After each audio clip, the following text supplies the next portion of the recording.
Good morning, Katie. How are Good you? morning, Colleen. Thank you for having me. I'm so excited that you're here. Yeah, me too. So, we get to talk to each other every week, but this Um, isn't usually something that we talk about. yeah, well, right. I am, however, it's something I'm sort of obsessed with. So, That's good. it's changed my entire, well, I mean, my personal life for sure, but my professional life, total game changer. And boundaries is sort of that like icky, just like people don't really know what boundaries are. And Right. so, I mean, that's what we're going to talk about today for sure. But I think we get into this weird place of like boundaries are for other people, not for us. So, Right. yeah, I'm hoping we can have like conversation. So I'll certainly go through my presentation, but you ask me questions as we go. Right. And I think too, like with boundaries, like I see people that say, this is my boundary, or I'm putting down a boundary, and I feel so good about it. But then when it comes to my own life, I find that I'm kind of a doormat for my kids Oh, and my husband, the people I love. yeah. And Yeah, I it's get it. I am a recovering people pleaser at best, and it is still a real struggle for me, for sure. And it's a practice every day. What I got really in touch with was my values, like my real values, not like the prescribed societal values that people put on us. And then I just aligned all my boundaries with them. And then it now just makes it super easy. And the more you do it, the easier it is. One of the things, like one of the fears of people, especially people pleasers, is that if I set a boundary, I'm never going to be asked to do anything again. oh, And that's, like I that's who I identify as, right? Like if you identify as a people pleaser and you love to help people and you're a helper, if you put up a boundary and you start saying no, people will stop asking you to do things. And that freaks people out. I totally get that. I will say that it's a lovely place to be that nobody asked me to do shit anymore. well, I will say too that I feel like for me, I'm always afraid of disappointing my kids or my husband. And so Mhm. for me, that's a lot of the reason why I just make it work. Yeah. But I think as women, we kill ourselves making it work for everybody else when it's Well, and are things we you don't care about. yeah, and are you disappointed? Like if you are doing something to not disappoint somebody else, but are you disappointing yourself in doing it? Like that doesn't Yeah, make sense. Logically it or heart led it just doesn't make sense for us because it's not really taking care of ourselves. It is what society rewards us for. So we right, are sort of fighting against the man here, or fighting against the machine that, we get badges of honor for being busy or being, you know, the yes person or whatever. And there's a fine line between being a yes person, which sort of has a negative connotation, and saying yes to everyone. right. Well, and I think too that it's a hard habit to break, right? Because I've been Well, parenting I for mean, it's 32 years and centuries, it's 32 years century I've old. been saying It's yes. Oh, let me do that. Let me get that for you. Let me fix it. Yeah.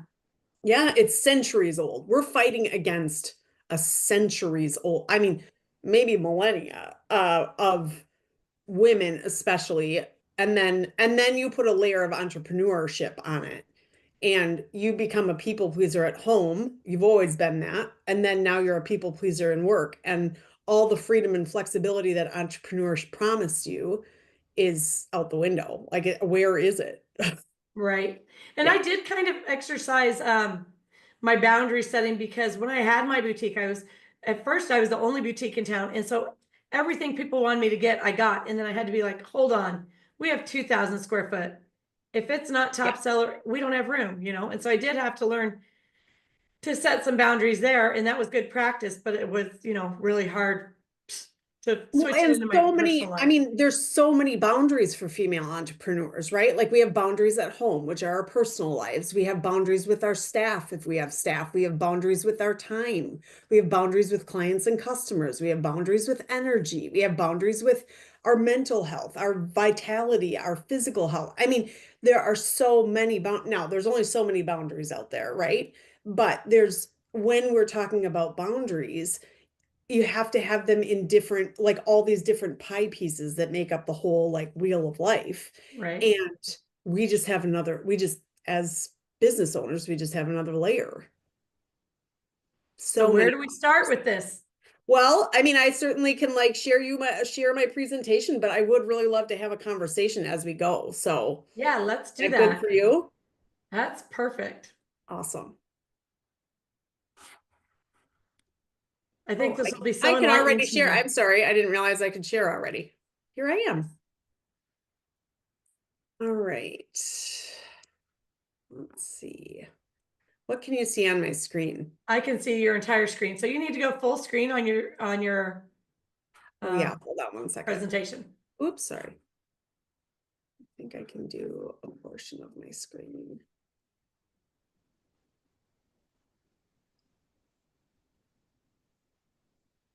That's weird. That's not right. What's not right? Good? There you go. That's it.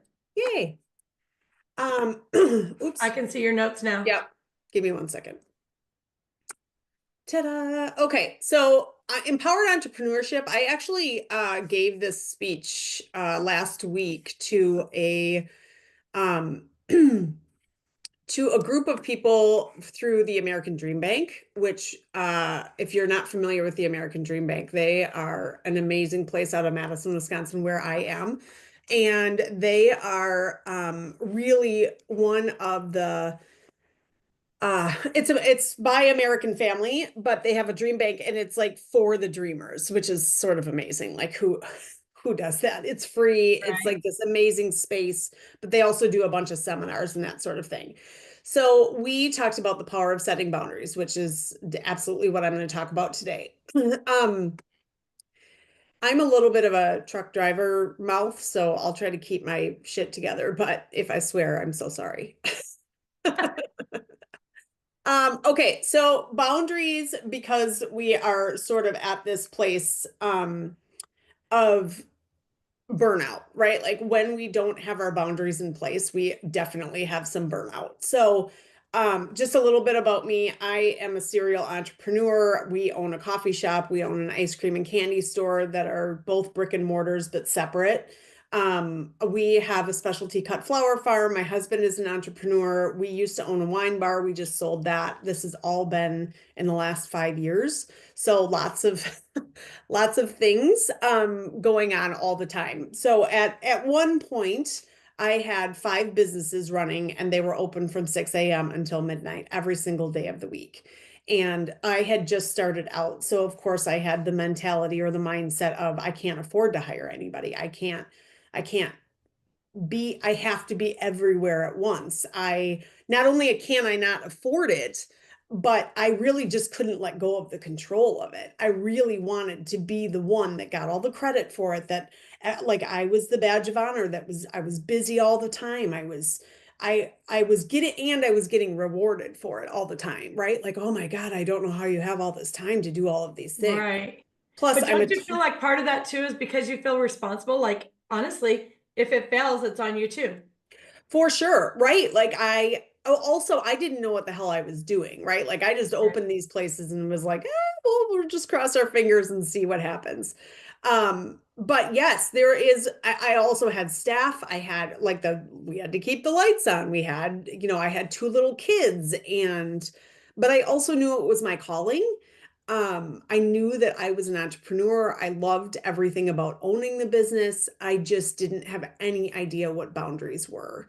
And so, and because I am a firm believer that as a female entrepreneur, if there is a line at all, it is so blurred between our personal lives and our professional lives that it's almost so hard to see that, like, if we're not taking care of ourselves personally, there's no way we can take care of businesses professionally.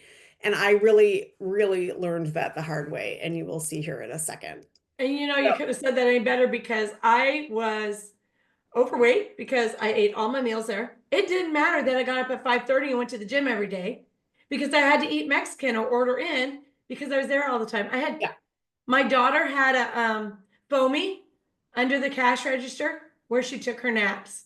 It's Oh, my kid, ridiculous. yep. Yep, my kids were at our wine bar in my office. I had an upstairs office Yeah, and we like they had Netflix and very often they would come home at 11:30 at night. They were like 6 and 9 at the time, yeah. right? Because I had to be there. Now, did we have bartenders? Did we have a manager? Did we have people on staff? Yes, but I still had to be there. I just like could not let it go. So here is my before boundaries and after boundaries. Now, this Wow. is also my before I quit drinking and after this is 3 years later after I quit drinking. But this part is so important. I definitely earned my boundary setting badge the hard way, right? Like I was up from 6 a.m. I'm an early riser anyway, but I am not a nighttime person, but I was still up until like 10 o'clock, 11 o'clock, midnight every single day, getting up at 5 o'clock the next day and doing it all over again. Not because I had to be there, but because I just like could not let myself go. So I was managing a team of 50 employees and I had two little kids at home. I was also the person that did all the doctor's appointments, picked up from school, dropped off at school if somebody was sick, all of it. All Now, things. does that mean that my husband doesn't do anything? Absolutely not. That's not true. He is like a great dad, great person. And I say this to my clients all the time. Like, I understand your other half is a lovely person. You don't have to defend them to me. It's just the roles that we get put in or put ourselves in at some point that we end up doing both. So if Well, you're, right. And I think as mom, we take that responsibility. The actual responsibility of it, getting yeah, done or not getting done, is on us. Even yes, though they it step in and do. is. I don't think it's something that we need to like. I mean, we have enough like self-flagellation that I don't feel like we need another like thing to be flogged for. Like, hey, I paid for this. I put myself in this position. Yes, maybe we did, but also that's just sort of how society goes, and I take the responsibility for our kids too. Now, our boundaries have shifted. Mine have shifted quite a bit. Now, my kids are older too. There's seasons of life. My kids are 15 and 12, almost 16 and 13. So, what I did teach them is like You taught them how chronically to work hard, how to I go taught them for how it. to be independent. Like they have to like they're on Yes. their own, which like great. But I also had a really bad nightly wine habit, like bottle a day. At the end, it was close to 2 bottles a night. Um, where I was like literally medicating myself just to like, because I had so much anxiety and so much worry and so many like icky feelings, like the people pleasing and the burnout and the overwhelm and the responsibility. And for me, I was just medicating with wine. Right. Like you said, you didn't know how to let that go, but I'm sure that the wine helped let that go a little. Be Yes, it was complete. I mean, the wine did its job. That Yeah. it's an antidepressant. Like or it's Right. a depressant. So like what it does is like takes that away temporarily. For me, it was just like pouring gasoline onto a real problem. And so in August of 21, I just quit. I just like took off my party boots, retired party girl. I'm done. And that sort of changed everything for me because I really had to get pretty deep and down into my boundaries and my values in order to like just live. So, yes, this was like before boundaries, after boundaries, also before like when I was drinking, when I wasn't drinking. And then it just came into like I had to take care of myself because what I was not doing was taking care of myself. I was taking care of everybody else first. So I basically went from like being hungover and overwhelmed and anxious every day to after a few months of like, getting the alcohol out of my system and that kind of thing and really taking care of myself, everything just really got better for me. So as far as like what I'm hoping by the end of this session will do is give you like you'll understand why we need boundaries as female entrepreneurs and hopefully you'll like get some real tools how we can do that without guilt. So there is something to be said about setting boundaries, but the problem comes in not setting the boundary but following through and then not feeling guilty about it. Excuse me. I And then we agree. I need think that's a big step, is to not feel guilty about it. Yeah, and here's the thing is like guilt is just a feeling and feelings pass. What we have to do is just get through it. And the more we can get through it, the easier it becomes, where we're just like, well, it's fine. If you don't So like it, you I'm think sorry. like the first time it's gonna be harder and then Oh, the feeling gets easier yes, and easier and easier and easier and easier. Do you think I have any guilt? And now this has taken me a good 3 years, right? Like I quit drinking about 3.5 years ago. This has taken me a lot of work for 3 years. And I know that sounds like a lot of work. It's just this like daily thing of practice. You just have to sort of practice. But if something does not align with my or with my values anymore, it's just a flat out no. I don't need to apologize. I don't need an explanation. I just no. and zero Or guilt or afterthought. nothing. Nothing. That's so nice. Now, I mean, this is not as easy as it sounds, right? Like I'm making it sound super easy, Right. and it is 3.5 years out, and I've done a lot of personal development work over the years, so I already had sort of a foundation. But what we're getting into here is the feeling. It is just a feeling of that you're going to disappoint somebody. Also, Right. what's the worst that can happen? They're disappointed. Listen, I have had proof that I have disappointed some people. I have seemed rude or bitchy because I've said no. And I have done what I need to do for myself. And I still have family and friends and coworkers and staff and everything. Like I'm proof that, yes, you might disappoint people, they're still going to be there. And Right. boundaries are really the tool that we can sort of test people on, do you really love me and do you really respect me? And that's really hard for people because as soon as you stop people pleasing, you will realize very quickly who was using you, which is not a lovely place to be, and Right. who actually loves you and can respect your boundaries. So, having said that, uh, why or what are boundaries? So boundaries are really just a bubble, right? Like they're just really a bubble, and they're guidelines and they're your rules. They're the rules that you can live by, and they define how we interact with other people. So think of it as like a protective bubble around your time and your energy and your money, right? The other thing is like our money. Where how are we spending money? How are we saving money? How are we giving money? And why? Are those aligned with our values? Are they something, or are we just doing it to do it? Whatever that looks like, whether it's giving or receiving or whatever it is. We often talk about boundaries around time and energy.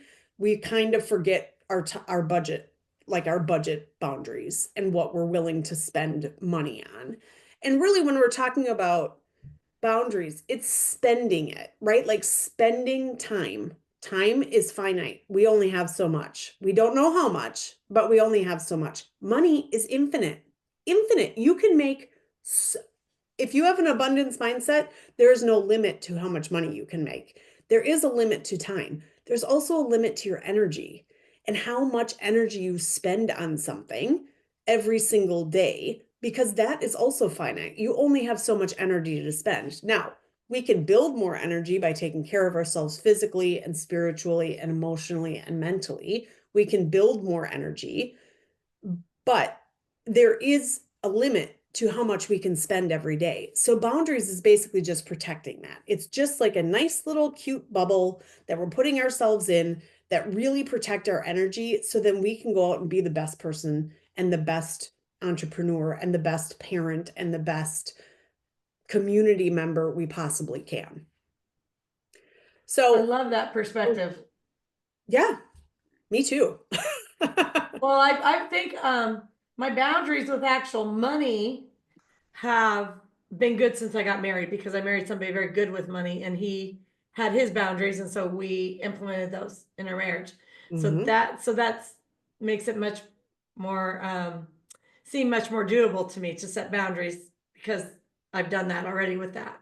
Well, and that's a great point, Colleen. Like our boundaries can be co-hosted with people, right? Like you have a boundary with your husband that has certain you have certain things about spending or whatever, like, Right. guidelines or rules or Right. unspoken rules, right?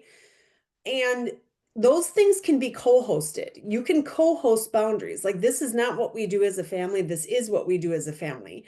Where we get in trouble is not talking about it, not communicating what the boundaries are. Because if somebody, your partner is crossing a boundary and you never tell them that that's a boundary, of course they're going to get in trouble or they're going to say, Right, what the fuck did I do? Or right, what should I do here? I don't know what to do here. And then that creates like I don't know where I am. I don't know what kind of mood she's in. I don't, that the sort of right. like anxiety. And Um, truly, I feel like they want to know. of And course they once do. they know, they're more than happy to do. Yes. We Oh, just yeah. have to let them And know. I actually I saw this the other day. Somebody had said, like a woman on Instagram that I follow that her and her husband have a very communicative marriage. After some issues, right? Like sometimes we Right, don't realize that we should communicate until after something happens. And she said, "No, I need this from you." And she shared the text, and somebody came on and was like, "Well, it sort of sucks the romance out of it if you have to tell them." Listen, if you want the thing, tell them. Like they're not mind readers, and we're going right, to get into mind reading too.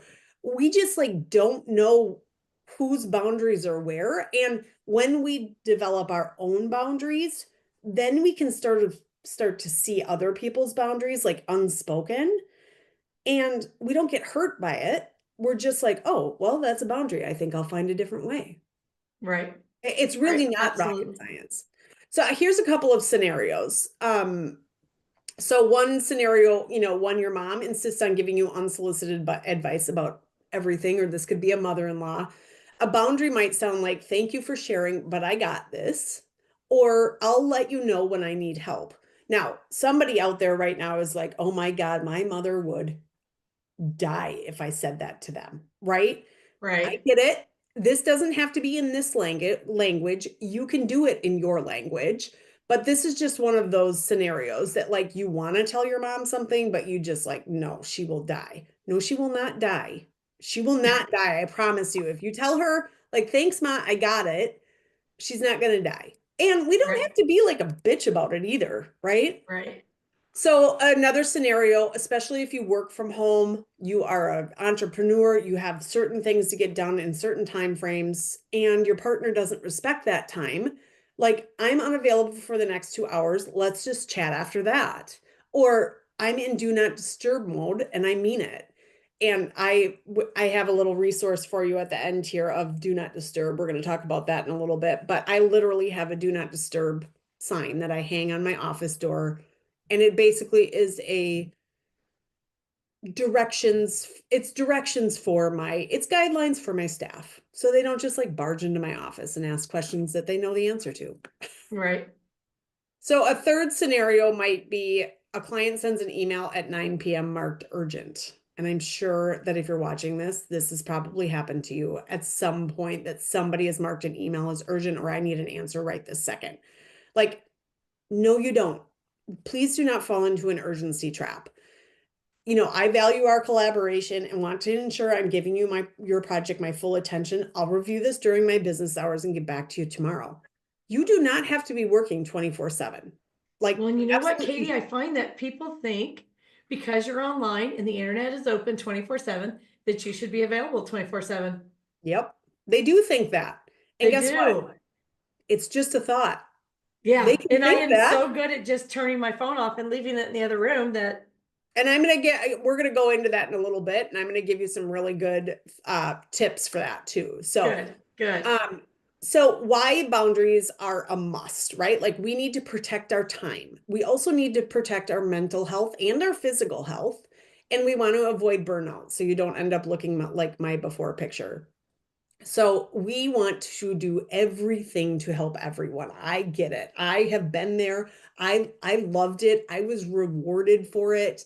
But we really we really need to look at our days and look at our energy and look at our mental health as something that if you don't do this, and this is going to sound super dramatic, if you don't do this, you will not last. Your business will not last. Your your health will not last. Like eventually your body is going to be like, nope, sorry, we're not doing that anymore. So I first, want to take a minute and just say, hey, yep. Samantha, I'm glad you're here. And you know what Oh, I think on yay. that? I think that you're saying that we get rewarded. We do Mhm. everything so that we do get rewarded. But I think the better reward for me has been when I'm rewarded myself by reaching my goals because I exercise my time management boundaries. Yes. There is, it's just a different kind of reward. One is an external reward, which we have been trained as women to love, the Right.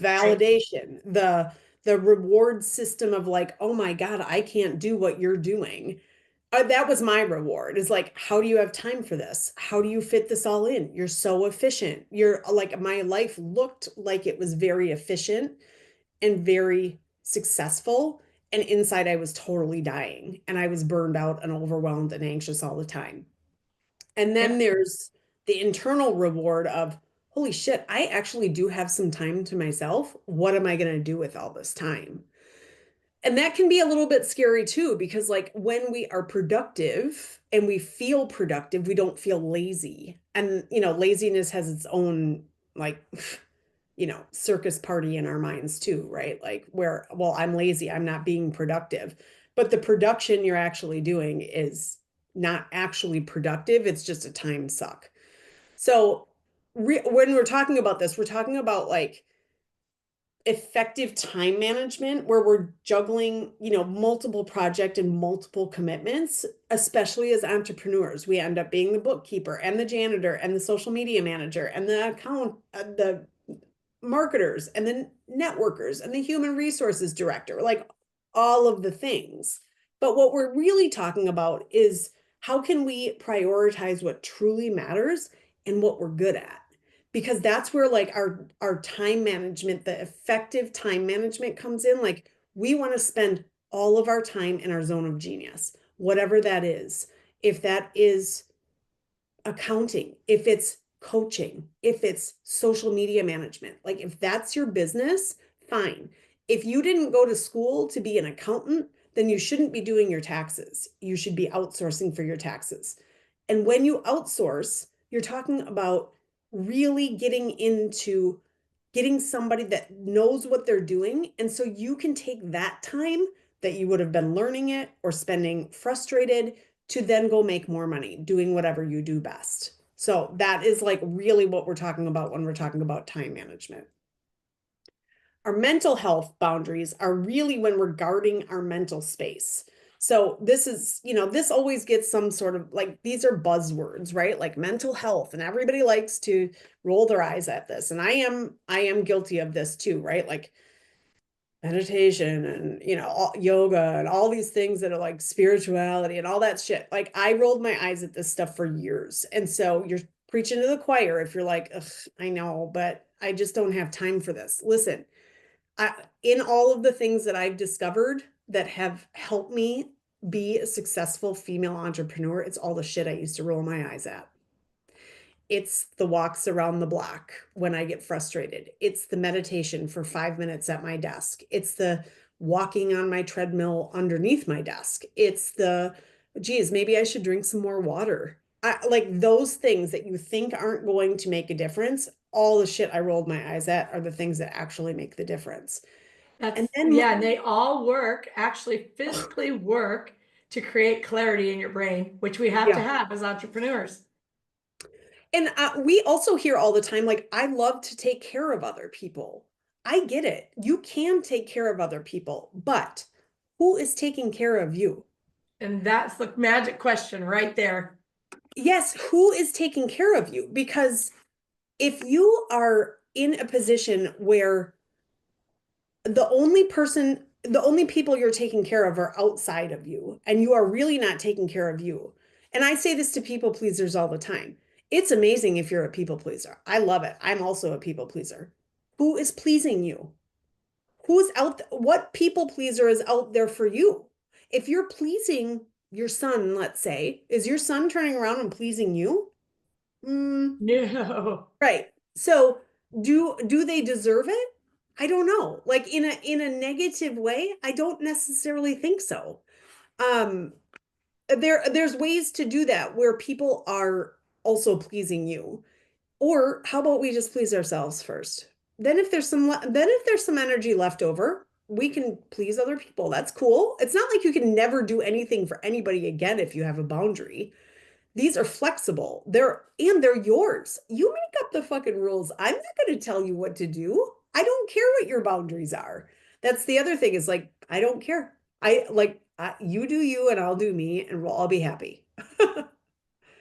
The other thing is obviously our boundaries around avoiding burnout, right? So none of this is worth sacrificing your health. And again, these are like the things that I definitely rolled my eyes at too. And I get it until I got healthy. I had no idea what it felt like to feel good until I started feeling good. And then I was like, oh shit, I am sort of unstoppable here.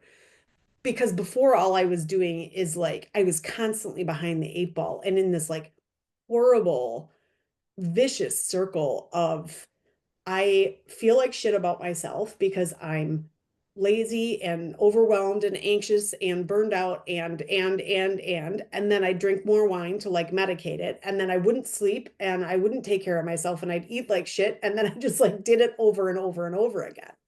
And I And feel like it's kind of a little stepping stone if you can say, okay, look, I have to set boundaries so that I can care for them longer. yeah, And that's just a little stepping stone, put you a little bit of ways away from being so hands-on with the issues with other people.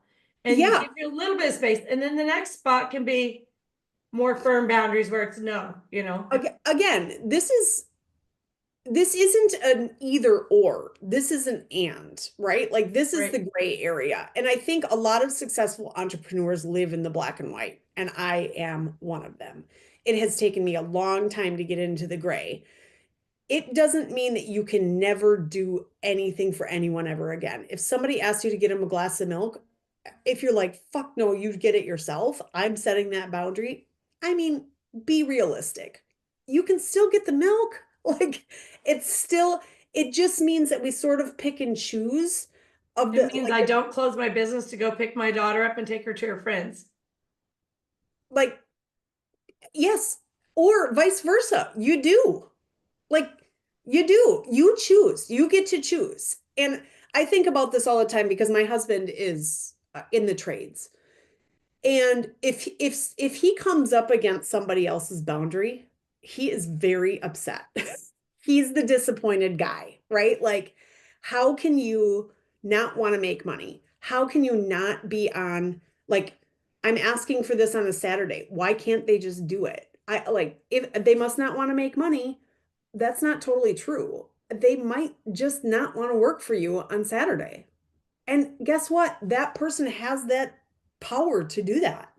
And I think about that all the time whenever he says it. I never say anything because, I'm not my husband's coach. I just ask. Right. We don't coach each other in business. But he gets real upset about that. He is the disappointed guy. And guess what? Every single business that he's ever like is still in business. He just like that's not the guy that business serves. There's other guys. There's other guys that will respect the boundary. So it doesn't mean that you're never going to disappoint somebody. You are. We just accept it. We just get through and like disappointment is also a feeling. We sit And with they'll that get through it too. and they're going to be fine. Like Yes.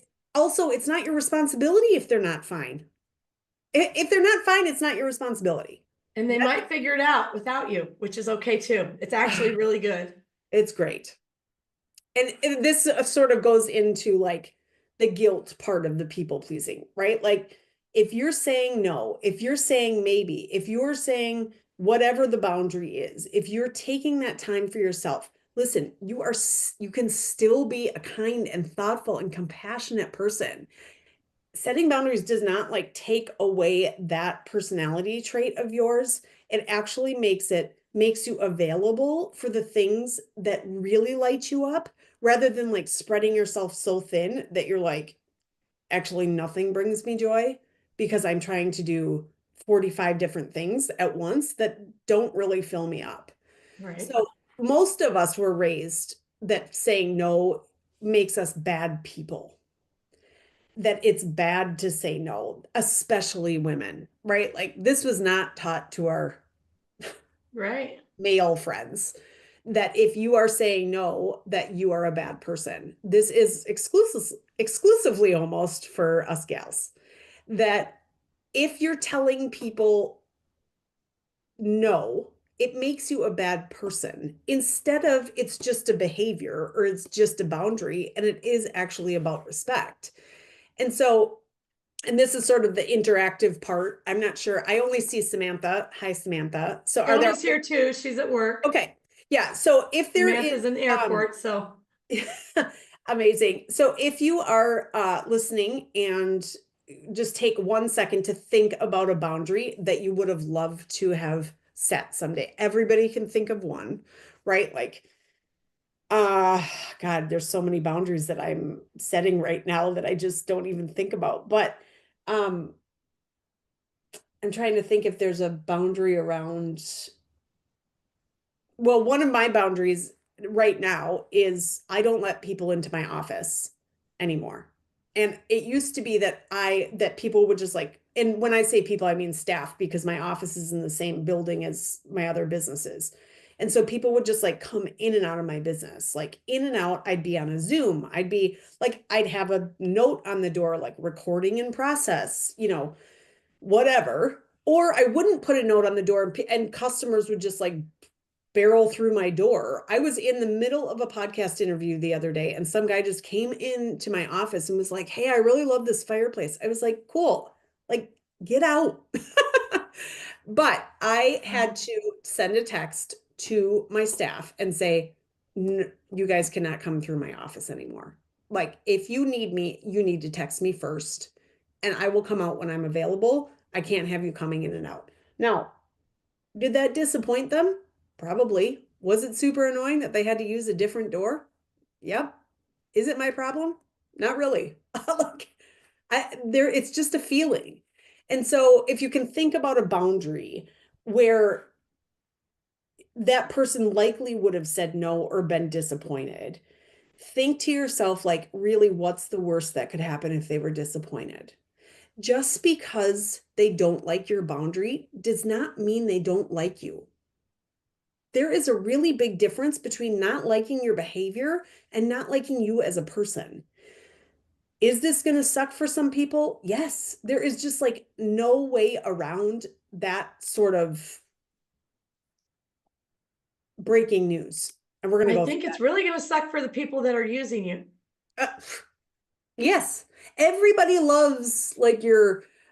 Everybody loves floppy boundaries until it affects them. And then Yes. it's a problem. So I mentioned this a little bit before about outsourcing.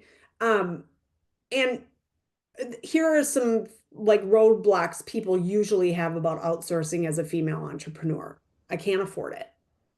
Okay, let's change the mindset from I can't afford it to how can I afford it? Can I use the time that I am giving up to outsource this to make more money to pay for it?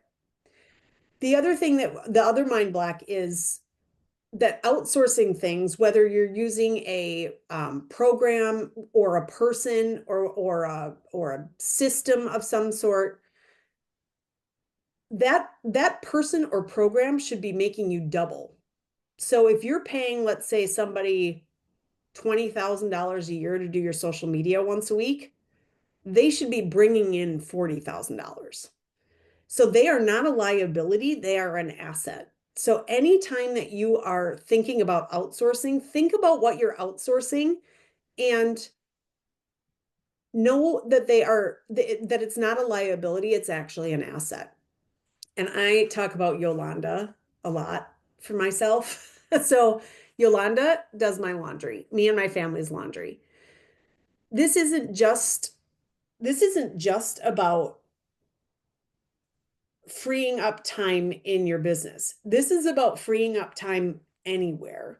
And for me, nobody had clean laundry ever. I am horrible domestic engineer.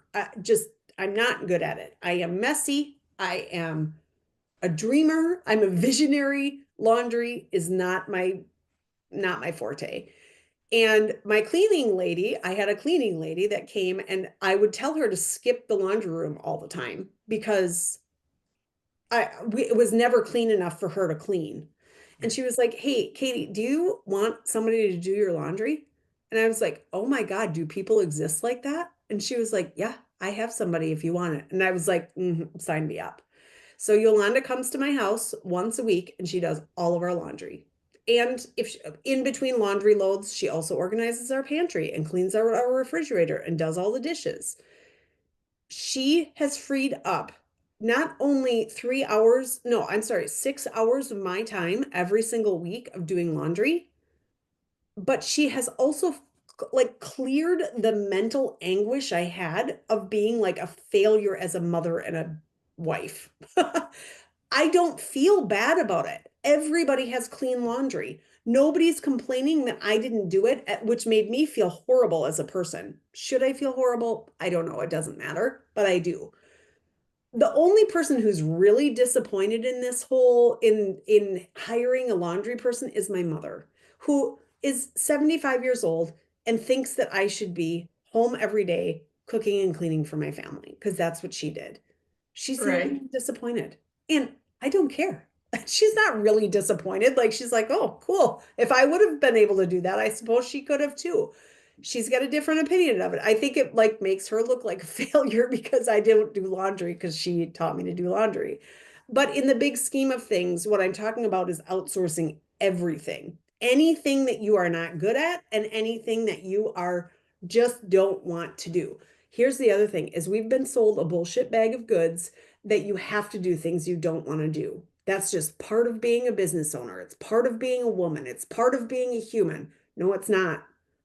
Like, change your thinking. You don't have to do things you don't want to do.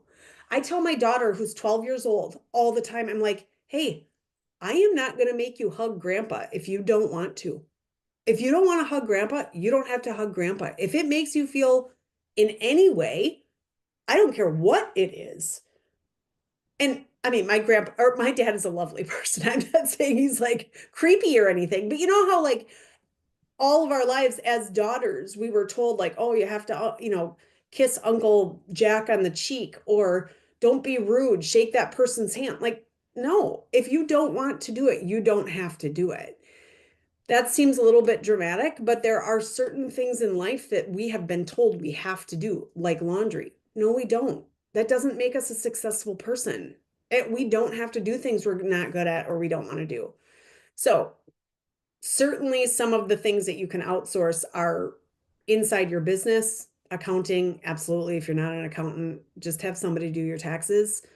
These are things as you're building your business that you can start to think about outsourcing, right? Like you do everything at first, but as soon as you make a little money, that's when you start paying for somebody else to do some of this stuff. Colleen, any thoughts about outsourcing? I think that when we outsource our domestic things, it's even a bigger benefit because it frees us to relax when we're home. It Hmm. enhances our actual level of being able to relax and gain clarity and be in touch with ourselves. It removes that anxiety of, like you said, feeling like you have to do it all. And I really Yeah. need to outsource it again. I did when my kids were little. And the thing that my mom always told me, and I tried not to, but I have kids that are 10 months apart too. That was a whole nightmare, right? And my Yeah. mom finally said to me one day, she said, "Stop. Some things have to have your signature touch. Playing with your kids, reading to them, rolling around on the floor with them. Yes. Doing your laundry, cleaning your house. No. Even making your meals. Even if you want them done authentically, like family recipes, teach the person who's going to make them how to do that. And then go to the park with your kids." Yeah. And so I did that. And we actually had renters that I bartered with that came over from Cuba, did not speak a lick of English, but needed to work. And I was like, "Hey, I can take care of your rent. Yeah. How about you For do real. laundry?" And Yeah. she did do laundry and she taught my kids to speak her language and just would clean and all these things. And it was just perfect that I way. mean, in my case with Yolanda, and this is, I mean, people sort of laugh because they're like, "Holy shit, you have somebody do your laundry." And I'm like, "Yes, I do." This is a win, win, win. Everybody wins. Yolanda loves to do laundry. Uh, Yep. do I don't know anything Mhm. about that, but she likes to do it. She loves it. She also cleans out our kids' clothes when they get too big, or like when we clean out clothes. This has been going on for about 3 years. So like my kids have grown like weeds. She also has families in her community that need clothes. So she Yes. takes all of our old clothes. It also gets out of my house. I am happy to do that. I'm also providing her a job. I have provided her 10 referrals that she now goes and does laundry for other people's Yes. families. Absolutely. Like this is how we support our community. And I could go down a real rabbit hole about making money, but like I make money so I can pay Yolanda. That period. I want my laundry done. I want a clean house. That's what I work for. I don't Right. work And for then my there's the husband. thought on that, like, why? You could just stay home and do laundry. But the thing is, if laundry's not bringing you joy, don't do it. And I love to work. So Yes. like I love what I do. I want to Yes. do more of that and less laundry. And I can't tell you how many times I have literally said, "Hey, Yolanda," when she's been here, and I just walk into my room and take a nap while she's here doing laundry. I just don't, Yes. I just don't feel bad about it anymore. I like, who am I feeling bad to? That's so funny that you said your laundry room wasn't clean enough either, because when I was Oh, being raised, I didn't even know what a mop was, because I'd never seen one. We had a house cleaner, and the rule at our house was if things weren't picked up, then she didn't touch her room. yeah, You couldn't have anything on the bed or the floor or countertops, dresser top, thing like that. And then she would go in and clean every Tuesday and Thursday. When I got married and saw a mop, I was like, what in the ever living hell is that? That is the weirdest thing. I just I had know. no idea. I didn't know I had to take the trash out and do dishes. Those are things we had to do between her being there, And but I'm sure, like I'm sure that there's opinions out there too. Like you're teaching your kids that you no, that I'm doing whatever. No, what I'm doing is teaching my kids to outsource. and you're I'm teaching your teaching kids to take care of themselves, I'm what teaching they my need. kids to take care of themselves by allowing them to have somebody else do it. It's fine. There's nothing Yep. wrong with trading money for services. Yep. They're not slaves. Like I'm paying her really well. Right. So it's not like it's just really not what we think it is. It's really just shifting our mindsets. Well, and So what's a dirty job to you isn't a dirty job to her. So my for best sure. friend organizes. I Yes. mean, in all the containers with labels, takes things out of packages. She will come do my pantry, my garage, and I just pay her to because it's dirty and I don't want to do it. And she loves it. Yeah. Loves Right. it. So like shit jobs to us doesn't mean it's a shit job to Mm-mm, somebody else. nope. Like and that goes for entrepreneurship. We own a coffee shop. I don't want to order milk. Ordering milk is like laundry to me because I have to do it every single week and I always have to remember blah blah blah. I don't want to do it. I am not an operations person. I had to hire an operations manager who loves it. She loves like It's trying to funny. make sure that we're inside the budget, trying to make sure that we have the right amount. I don't want to do that. She loves it. I like it is shit work to me. She loves that. So same with organizing, same with cleaning. It just because you don't like it doesn't mean that there isn't somebody else that gets joy out of that job. So, okay, I know we're sort of running out of time. So I just want to get to a couple of things. Why urgency is a trap. We talked about this a little bit earlier, but like urgency really just steals our focus. There really isn't anything urgent in this world. And I say this to my baristas all the time. And this is sort of our motto. People can get real jacked up around like coffee shops. We have a busy coffee shop. We can do 300 or 400 transactions in an hour. And people can get real, like our girls behind the bar can get real jacked up because somebody's waited 4 minutes for their coffee or, whatever it is. And I am often saying to them, and this is sort of my motto, is like, we are not saving babies. We are serving coffee. Keep this shit into perspective here. If shit hits the fan and somebody freaks out, like shut the doors. Or call 911. There is just really no urgency here. If people can't wait 4 or 5 minutes for their coffee, I'm sorry, we're not your coffee shop. You can go somewhere else and wait 3 minutes instead. So I have really gotten this I have really gotten into this thought process with my staff, especially of, is this urgent? But the question that I make them ask is also, is this true? Are we saving babies? So the next time you say something is urgent, pause and assess it. Is this really a life or death situation, or does it absolutely require my immediate attention, or can it wait just a little bit? Can it wait 24 hours? Can it wait 12 hours? Can it wait an hour? We don't need to be answering people's emails immediately. There just is no, in no world where that is. Society has told us urgency is a thing. It's really not. It's just a trap that we put ourselves in. So, That's funny, Katie, because my dad always said if it's a good deal today, it's going to be a good deal tomorrow. And yep. so I went through a little thing after I lost my mom where I shopped and traveled and bought 6 cars in a year. And um, we'll just slip that Whatever. in there. But the car salesman saying to me, well, if you don't do it today, then it's not going to be this deal tomorrow. And I said, well, Yep. then I'm not interested in doing business with you. Because Yeah. if it's a good deal today, then it's going to be a good deal tomorrow. And if it's not, then it never was to start with. Then you're not doing business with me because of me. You're just trying Yeah. to get a number on your books Yeah. and I'm out. And so that's the same thing with entrepreneurship, where people are like, you got to buy this today. No, you don't actually have to buy it today. Because if you come No. back to them in a week and say, hey, this, I've thought about it and this is what I want, and it's not available, then that's okay too. Yeah. And well, 2 points you made, which was amazing. One is you don't want to work with those people. Yeah. I don't want a customer that can't wait 3 minutes for coffee. There are 8 billion people in the world. I don't want that one. I want Yep. to make sure that the clients that we're serving and the customers that we're serving want what we are going to give. And if that means waiting for 4 minutes for a coffee, and I'm using this as an example, I don't want you as a customer. You're not my ideal client. And there are so many people out there. I don't need 10,000. I need like 3,000, right? Like a year to come in and out of my coffee shop. Yes. Same with clients. I'm not interested if you're asking me for a discount. I know my value. I know what I'm worth. There are 40,000 other life coaches out there and business mentors that you can go to that will give you a deal or that charge less than I do. So that's like an abundance mindset thinking, is like I cannot lose that one client that is constantly a thorn in my side. Yes, you can. That is a Yes. mindset shift. And again, do we want them? Do we want them? Okay, so I really, before we like wrap up here, I really do want to get to a couple of real like tools here.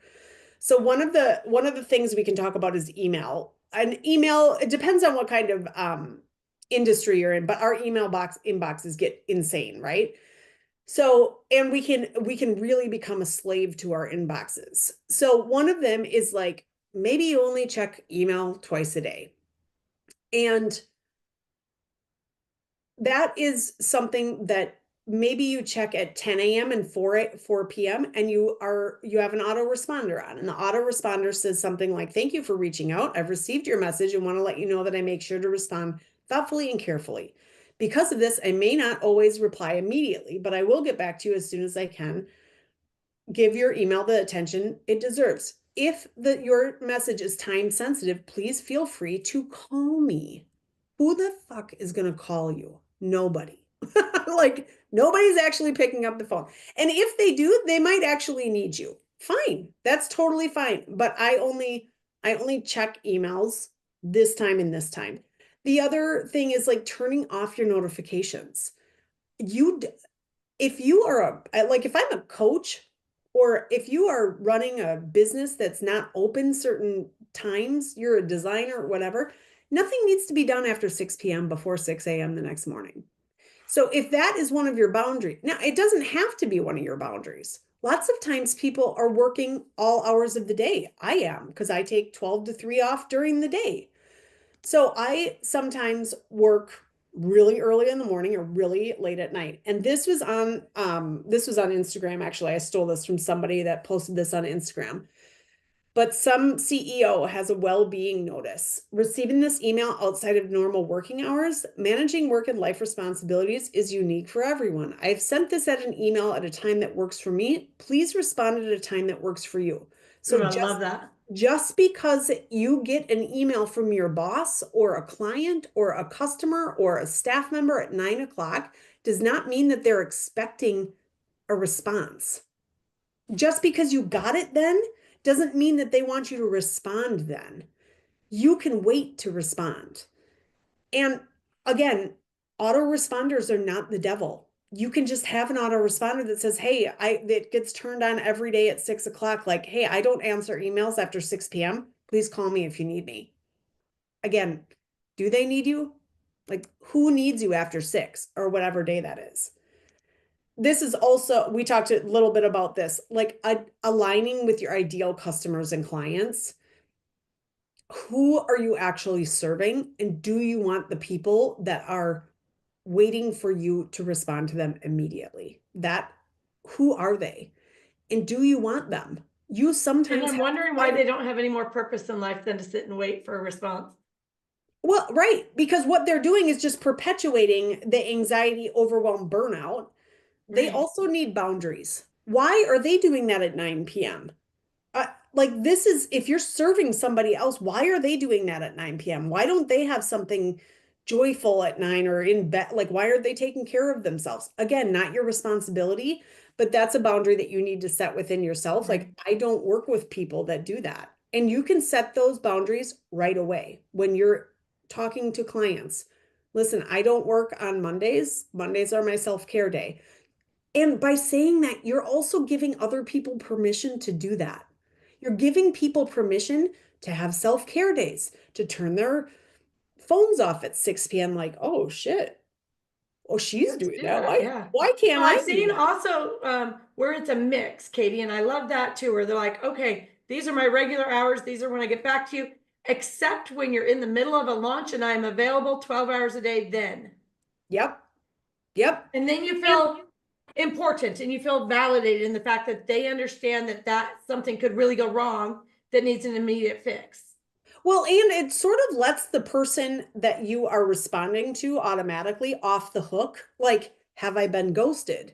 Have I, like, you sort of calm their anxiety. Like, if they've asked you something and you can't get back to them for 4 days, then they know it's not them, right? Like, who doesn't love to like put a nobody loves to put an email out there that has like sensitive information or anything in it where you're like, oh shit. And then they can't get back to you, but they're only not getting back to you because they're in the weeds on something else. And instead of telling you that because they don't have time, they have ghosted you. And now you're spiraling, whatever Right. that looks like. So, do not disturb. This is the actual do not disturb hanger I have on my door. I have I a love it. PDF of this and I will send Colleen the link so you guys can download it. You can also, I of move my course, camera so I can read it. yeah. So So cute. I of love it. course you can copy this one, but it's also a Canva file so you can make your own.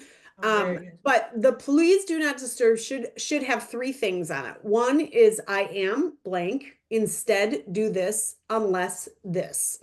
So for instance, mine is I'm in a meeting or on a phone call. I'm finally getting to a task that I keep putting off. I'm in the zone or I'm signing your paycheck. Sort of tongue in cheek. Like they don't want to bother you if you're signing my paycheck. Yes. Instead, please write it down and slide a note under my door. If you want to put a post-it note under my door, I'll get it.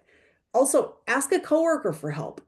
Can somebody else answer this? Does the owner of the business need to be answering this? Right.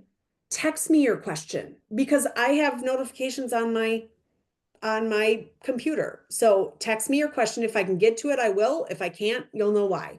Or set up a meeting with me. If it's something serious, please set up a meeting. We can get to it then.